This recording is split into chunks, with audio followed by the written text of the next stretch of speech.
In terms of GDP per capita, over the course of the EU, from the beginning of 6 member states of the community and all that, up to the crisis, we do actually see significant convergence. Why is that?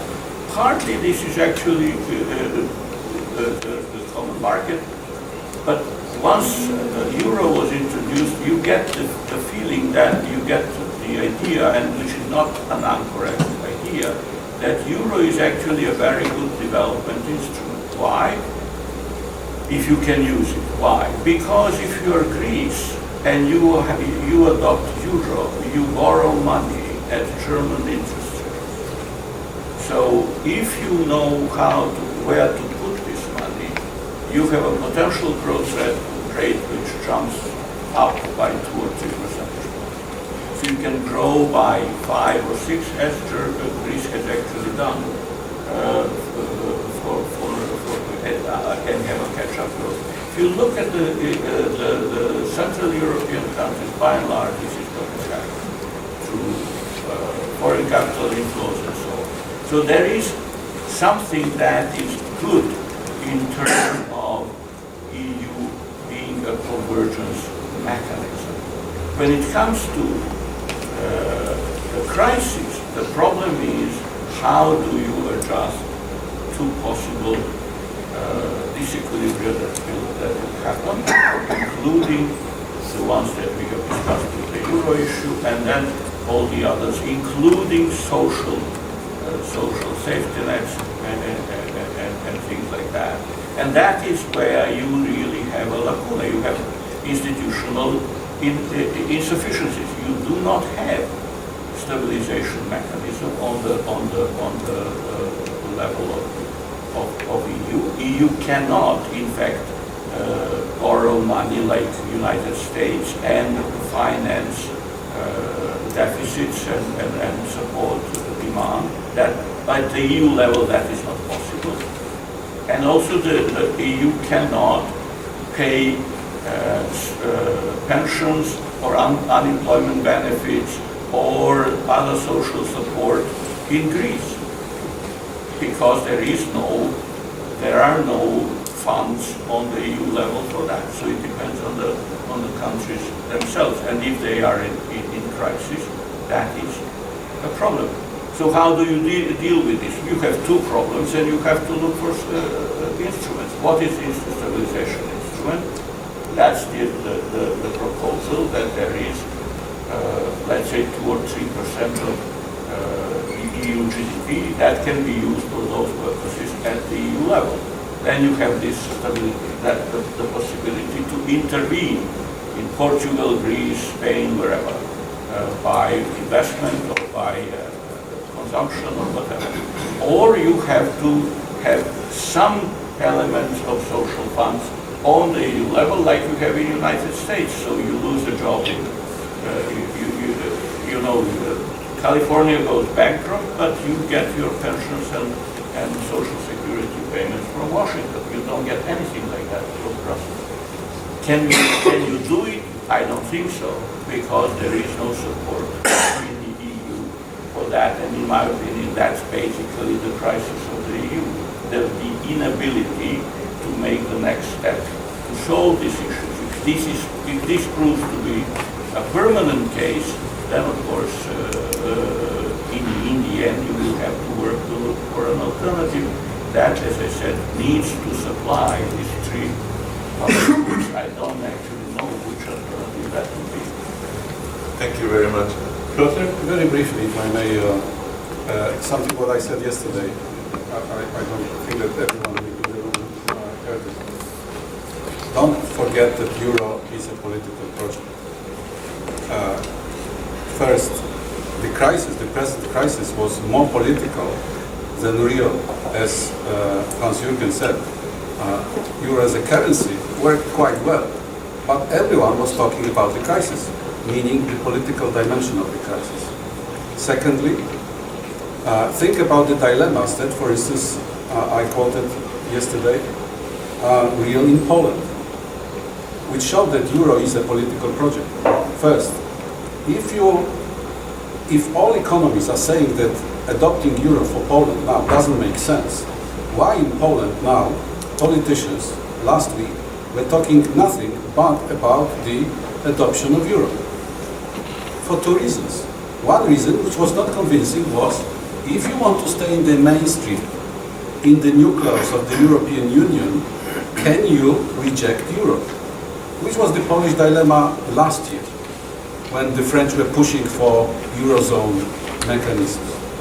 And second, the external dimension, Ukraine. It's not coincidence that Ukraine is a factor in Lithuania. Lithuanians now saying, we want Europe, we want Europe. And politicians in Poland saying, we have to start discussing Europe. And the explanation is very simple. But isn't it not only politicians, but also the government of the central bank? Yes, I serve in his government, so I know why he's saying this. Because his government was the last government who was serious in Poland about adopting. Well, if he's the governor of the central bank, I know his personal views, like probably you know. So I'm not surprised that Belka is talking about it. But my point is, euro is also a political project. And also, if you take the question of divergence on convergence, it is playing a convergence role, both among the countries, and Gerard Klaus yesterday gave the statistics, which is, I think, very clear. And secondly, even if it is true that the last 10 years we saw everywhere Gini coefficient rising, for instance, take Poland. In Poland, the last 10 years, Gini dropped down from 0.34 to 0.32. And the only reason is Polish farmers receiving big money from Brussels. Thanks to Brussels, Poland was able to close a little bit of this. We are one of the few countries in Europe, essentially, where the last 10 years, Gini coefficient was at least stabilized. And that's the European Union. Thank you. Thank you very much. I will go with the next round of questions. Several, and I noticed that the promise for a break is there, but you can take it individually, and we will not take it. I hope there are no passionate smokers at the panel. So let's go with the next round of questions, and then towards the end, I will make sure that we introduce those of the Russian questions that we'll be pushing back. Please introduce yourself and put the question. Yes. All right, this is Inan Ruma from Istanbul Bilgi University.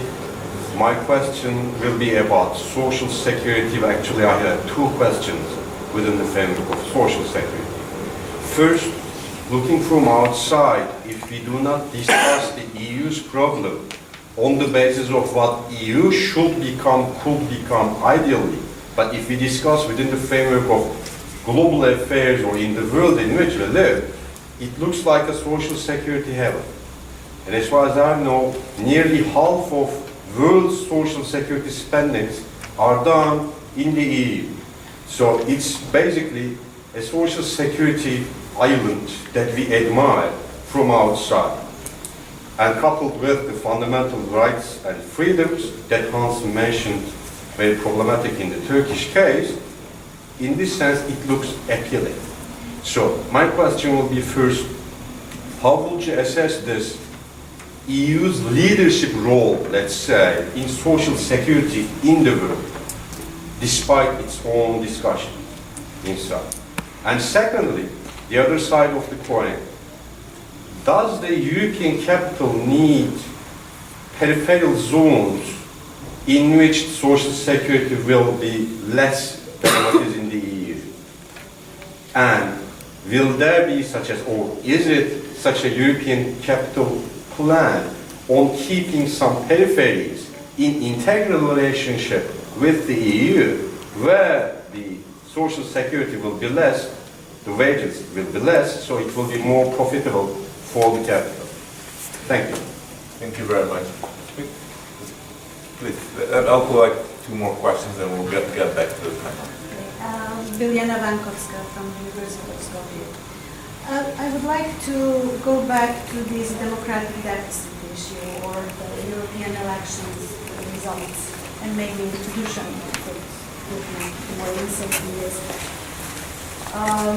We are generally aware that the democracy is in crisis on a global level, and European Union is not immune in this regard.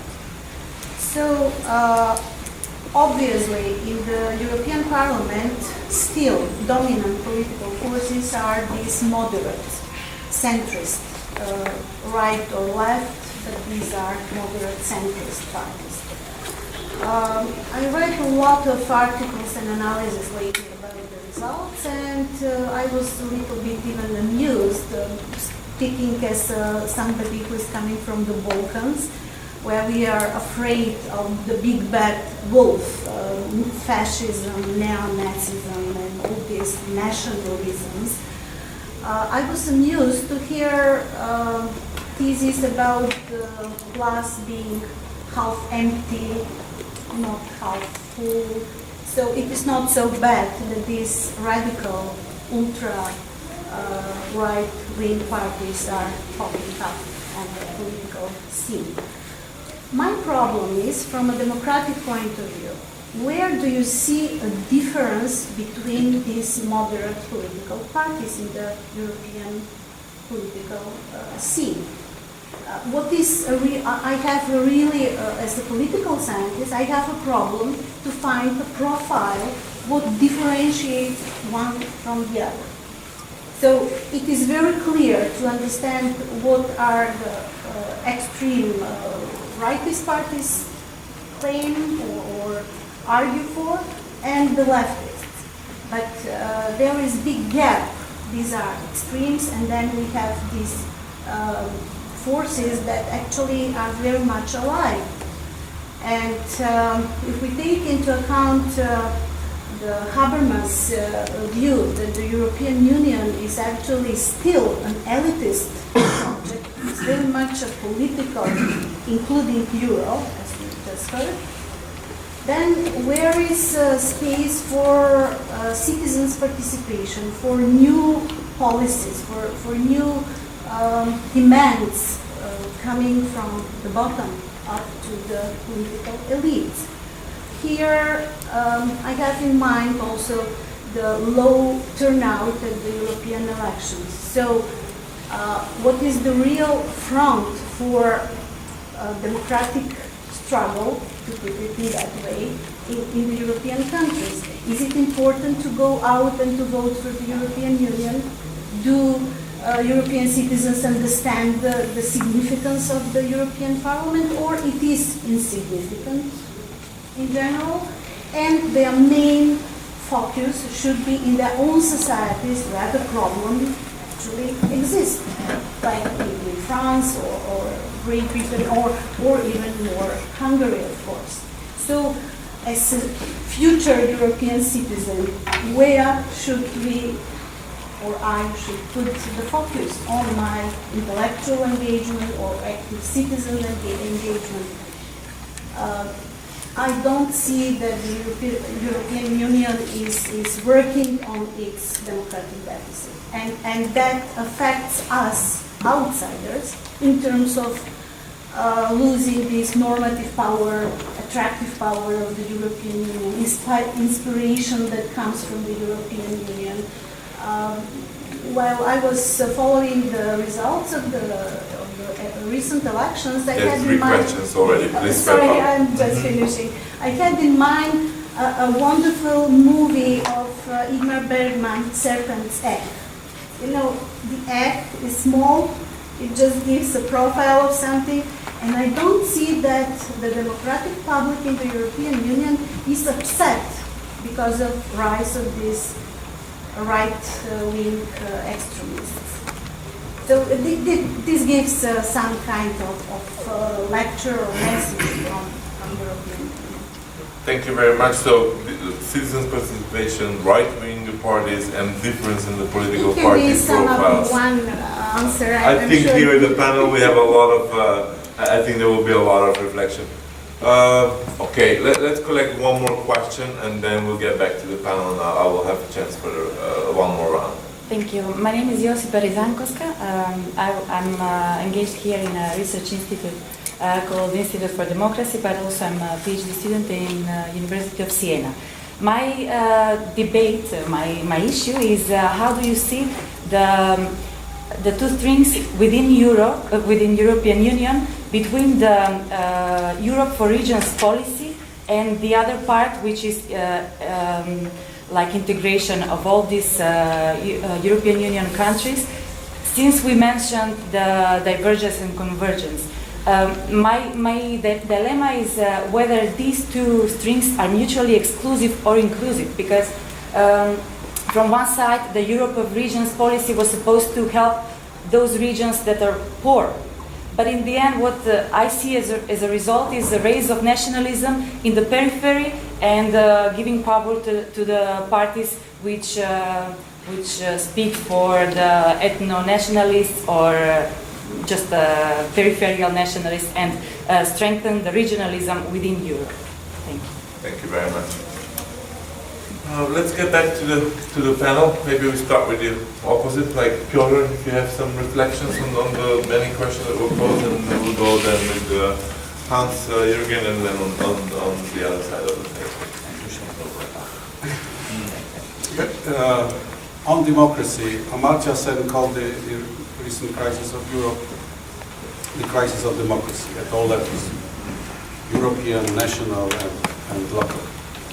And I think it's true. I think that Ivan Krastev is right in his book about fundamental problems that we are experiencing with democracy. In Europe, the whole idea of the integration was based on the cosmopolitan understanding of democracy, that we have to weaken nation states, including democracy, nation states in the sense of the prerogatives of national authorities, in order to build stability, like prosperity and peace, in particular peace in Europe. And with time, the idea of strengthening Brussels has become a kind of objective in itself, which I believe was wrong, because politicians, including very pro-European politicians in Brussels, didn't realize that citizens hate concentration of power anywhere. And I think the present distress, the present tension is because of that, because processes at work have much deeper workings. It's not about the prerogatives of this or that, national parliament versus European Parliament, commission versus national governments. It's much, much deeper. It's a big question for the European Union, what kind of Leviathan it wants to become. You have people like Timothy Garton-Ash saying, if you want as Europeans to survive in the global world, we have to build an empire, because the coming century will become a century of giants. Big China, big India, big United States. So if we Europeans want to be noticed, we have to build our own big entity, and the European Union is the only entity. But there are other guys, and I'm frankly on their side, that not necessarily size will matter in future. You have Moses Naim, who's saying decay of power. I call it diffusion of power, following Joseph Nye. You have now big books, thick, saying that the era of big is over. So the question of democracy in Europe, yes, there is a fundamental problem, the clash of empowerment of individual with the present model of democracy, based on the community spirit. And all sociologists agree, community is waning, individual is rising, the present model of democracy is not working. But the alternatives, like the pirates, liquid democracy as a concept, is not working as well. So what are the solutions? You have two schools. One school meritocracy. Forget about elections, parliaments, and things like that. Give the power to meritocrats. And the other school is recreate the public agora. Make people again involved. My concern about Poland in the last elections is not that anti-European forces were defeated, or it's not making me happy, because 23% only of people went to polls, and most of people simply do not care. This is the real problem of democracy. I belong to a strange school, because I don't believe that the two options I outlined to you are workable. I belong to the concept of just democracy, going back to Plato and his understanding of democracy as governance by lot. We need people in parliamentary institutions, in representative democracy, who would essentially be giving us the sense of what the society believes is just. Like in the courts, more or less. But we have no time to discuss it. Thank you. Thank you, Piotr, for raising also these issues and providing different visions. Hans-Jürgen, you have a lot of questions on the table. Yeah, let me first start with the last contribution, the Università di Siena. Okay, you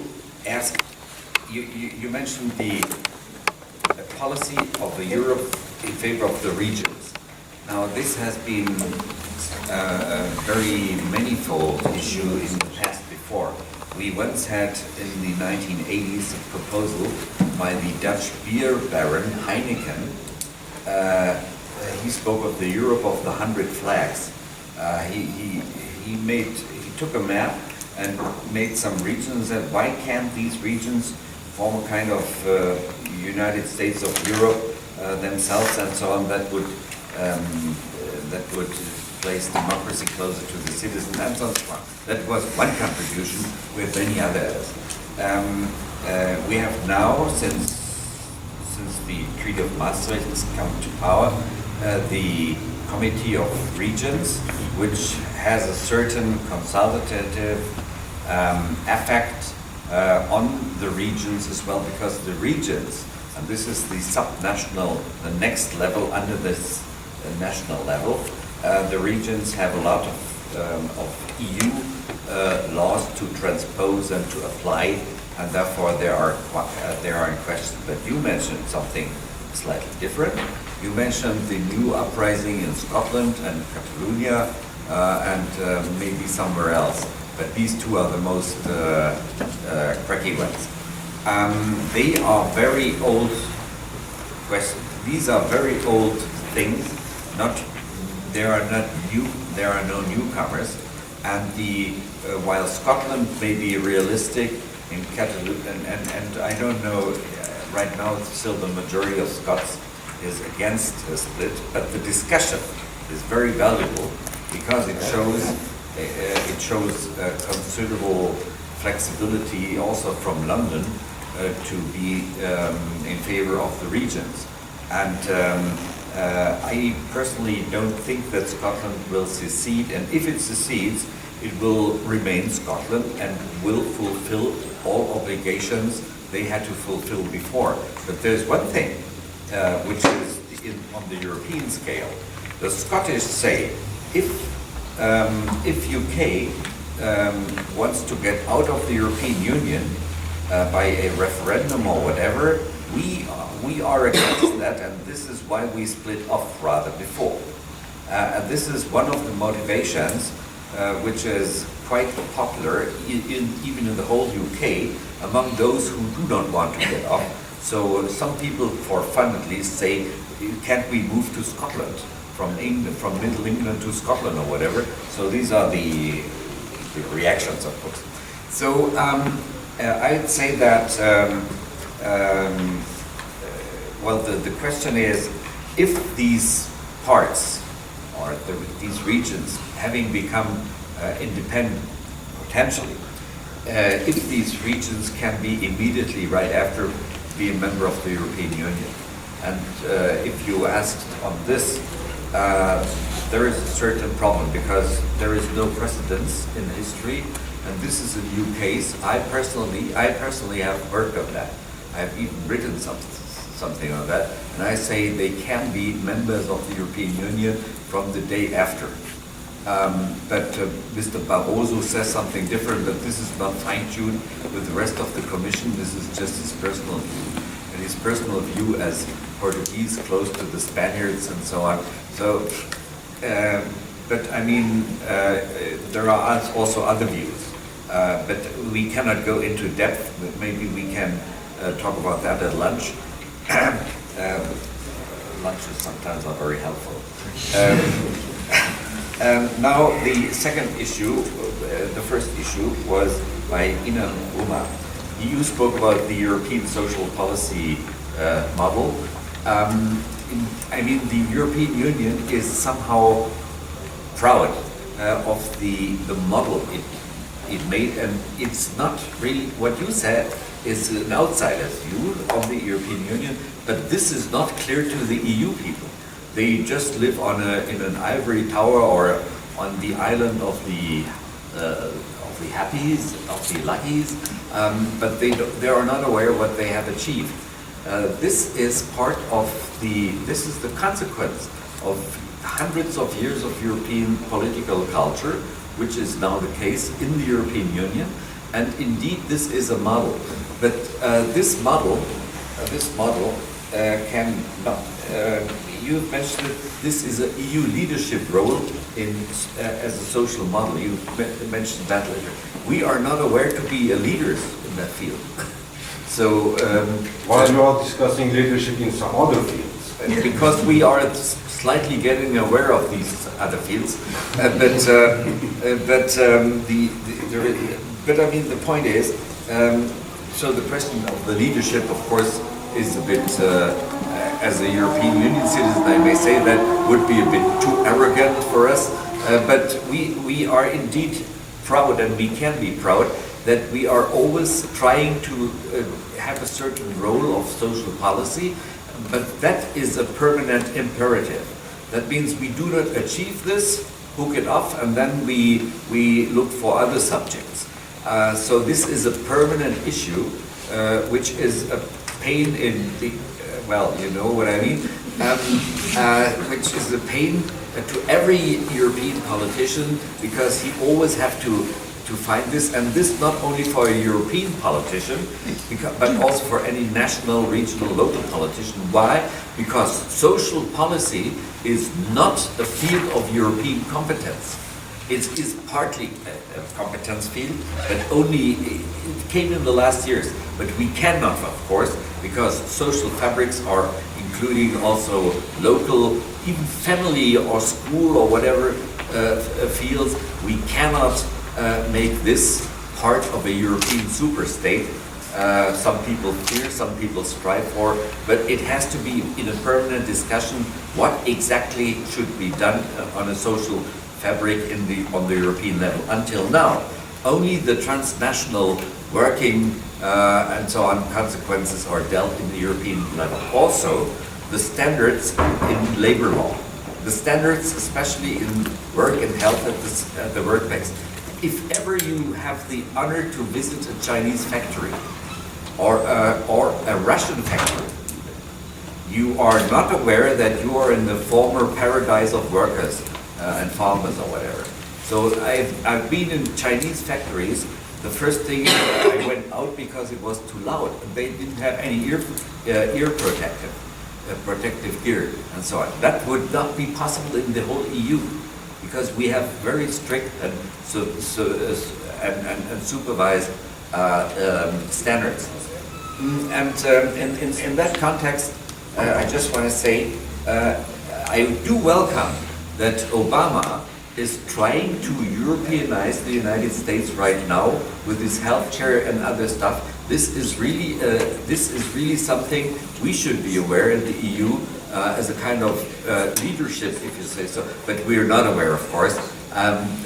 But we welcome that, and for some Tea Party members from the Republican Party or whatever, or outside, or for some Tea Party intellectuals in the in the United States. The European Union is a socialist, state capitalist, or whatever stack of people. Something nobody thinks here, but we are considered to be there. I mean, it's not bad if you are considered by both extremes in a parallel way. So, Professor Bankowska, Diana Bankowska. And briefly to leave this time Yes. for the others. Yeah. Okay, just two phrases. You said that what differentiates the extremisms from each other? You know, the centrist parties. The centrist the parties. moderate parties. Yeah, okay. That are the majority parties. Yeah. Okay. The majority is not only that includes also the Greens, the Liberals, etc.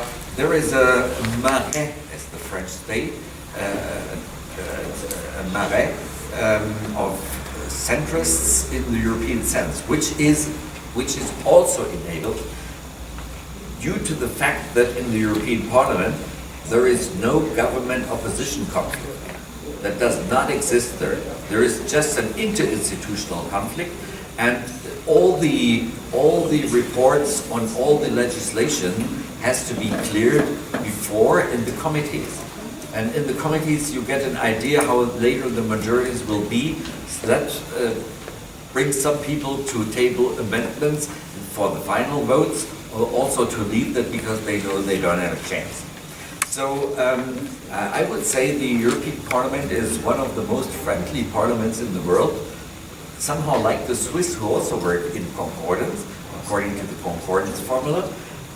But that does not mean that sometimes things are very funny or very cracky or whatever. And if you see a British Conservative heckling with the British Labour man or a UKIP, then of course all the others like that and say, wow. But this is not the rule, of course. I would say what is the interesting thing is that the populists and right extremists, right-wing people in the European Parliament know exactly what they do not want, but they do not know what they want together. So there will be no chance for any sustainable group formation among them and so on. That will go like in German Landtags, in the regional parliaments, where we had these groups partly, and after 6 months or so they split or become toothless and so on. I am very confident this is the same thing with right-wing extremists here, which was not a problem of Europe that they came into the European Parliament. That was a problem of the national governments and national policies and national party systems, why these people came into the European Parliament. Another call is now necessary to harmonize the election law for the European Parliament elections. This time the election campaigns have been totally different from all the other election campaigns in the past, and we do not have reached the end of the peak. That means we are in a development line, and every time you can say the European Parliament gets a bit more democratic and so on, also to their competences, which are in some fields bigger than national parliament competences. I have to. Let's go this side because I believe that there will be a lot of disagreement with that interpretation, probably even on the panel, whether this is, as living in Hungary for many years, I cannot see the trend that you just depicted.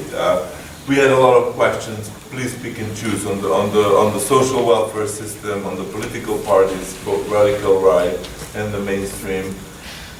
Vladimir, and then Dusan. Well, I'll try to be brief and concrete. First, on the Leviathan thing and the democracy thing. You have these two facts. On one hand, EU budget is 1% of GDP of the Eurozone, of the EU. So it's a very small government. it's a very small power in terms of money. In terms of, so as a Leviathan, it's really not existent. In terms of regulation, it's probably not, the regulatory power is probably higher than it should necessarily be, but it's not about what you get in most other nation states outside of the EU, United States or anywhere else, if you put that everything together. So Leviathan, that it is not.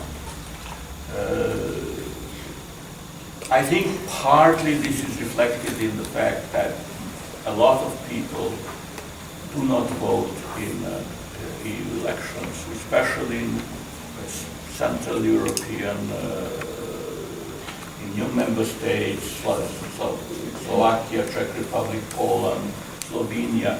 These countries do not, people in these countries just don't think that what goes on in Brussels matters very much, or that they can influence that, or that it makes sense to put a lot of efforts to influence.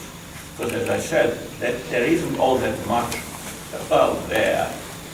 On the other hand, if you look at what the extreme parties are doing, like UK, partly in Denmark, partly in Poland, but mostly in countries like Austria, Hungary, and France, this is really using this perception of alienation of the EU from the citizens and this alienated power in order to argue for domestic political issues, which are essentially issues connected with increased protectionism,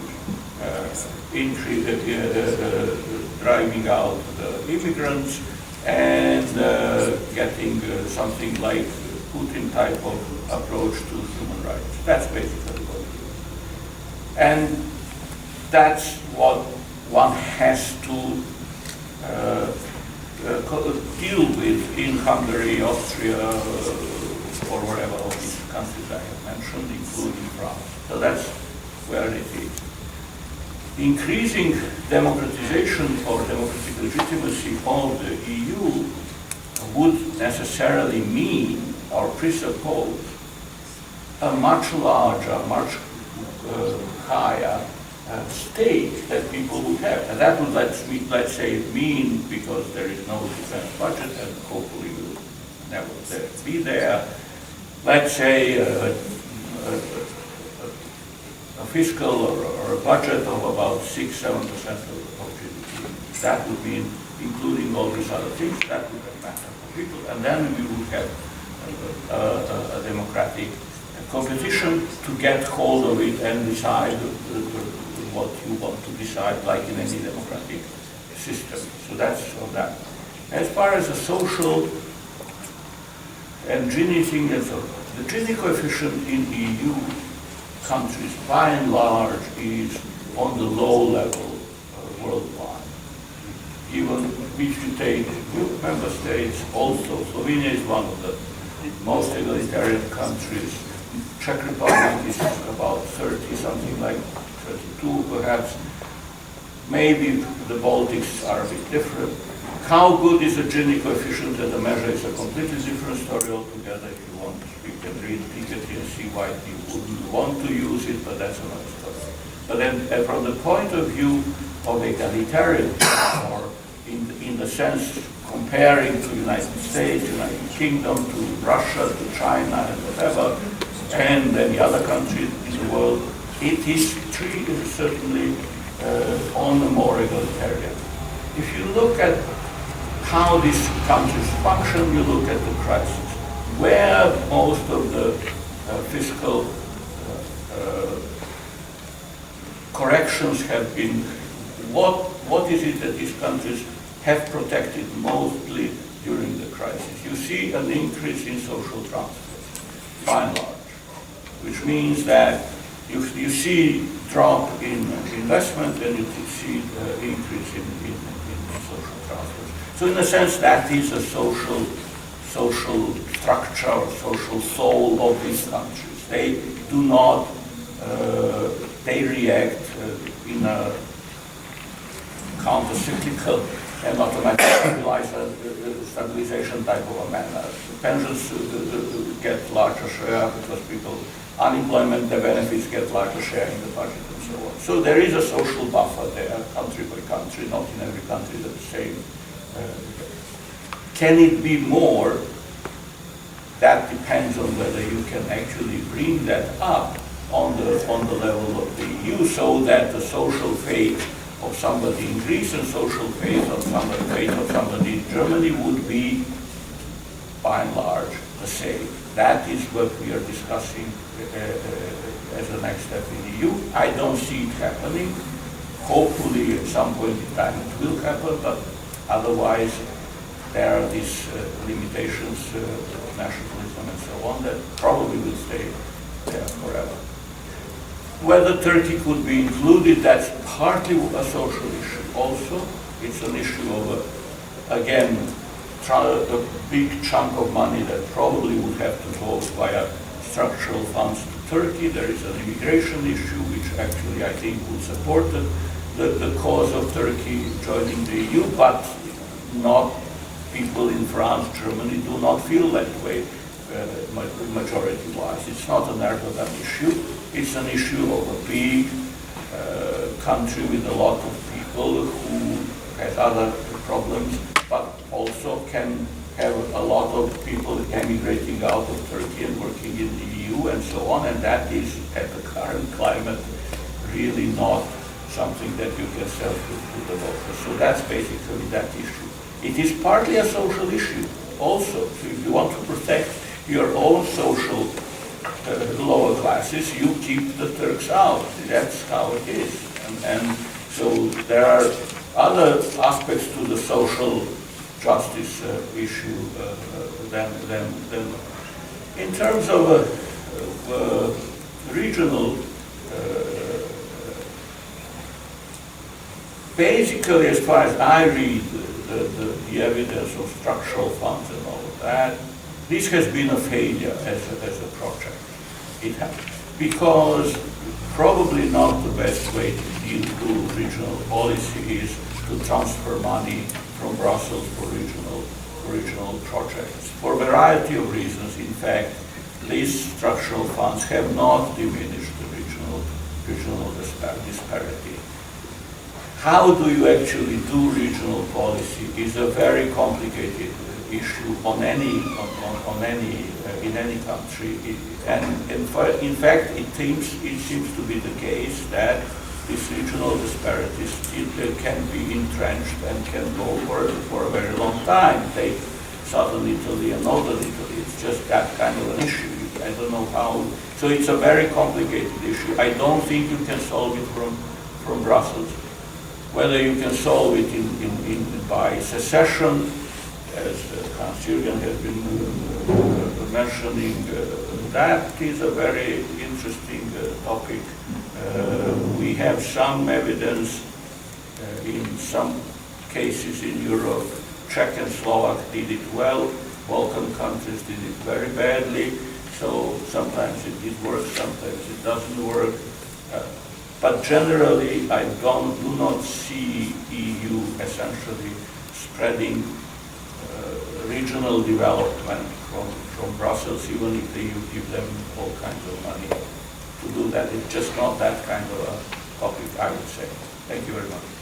Thank you. Only one issue, and this is And the final word, because we're coming to a close. So radical have extremist parties and so on. I believe we're making a huge difference between radicalism and extremism. Extremism is when you leave the constitution, when you try to topple by violent means the existing order. This is something that should be rejected. But radical thinking is essential. Without radical thinking, you don't really progress.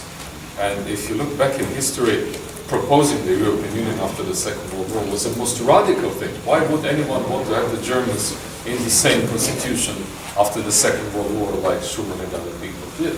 Or the Green Party 20 years ago that proposed some issues which are now mainstream, but 20 years ago, Chancellor Kohl was saying these are actually communists, they want to introduce new laws and so on. So this is also probably the answer to how can the European Union move on, this is through more radical thinking, more new ideas.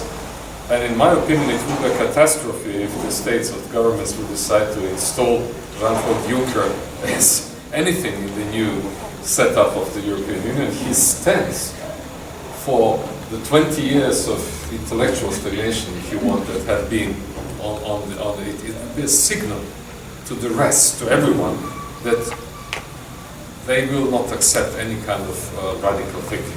On the other hand, why did in Italy a more or less anonymous person like Renzi succeed? Because even if he doesn't deliver, he stirred up a lot of fuss from a productive way. So again, I'm coming back to the importance of the subjective factor, subjective factor of individuals, of politicians. And this is also a role for think tanks, to punch hard at what is the accepted wisdom, and to punch hard at people who just keep on the accepted wisdom, and always to point out its radical solutions. This is the way forward. Thank you, Dusan. Actually, that's a good line. I don't need to say anything else apart from thanking you all. Partly apologizing. I know there are more questions, but this was a huge topic that we had to cover, and I think the four panelists covered it really well and in a comprehensive manner. For those of you who have more questions, I really invite you to use the lunch breaks.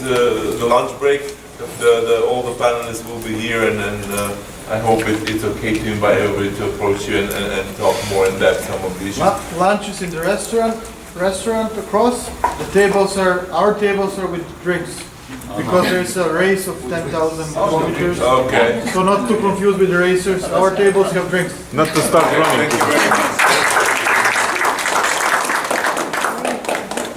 Yeah, we continue. The second panel is at 2:30.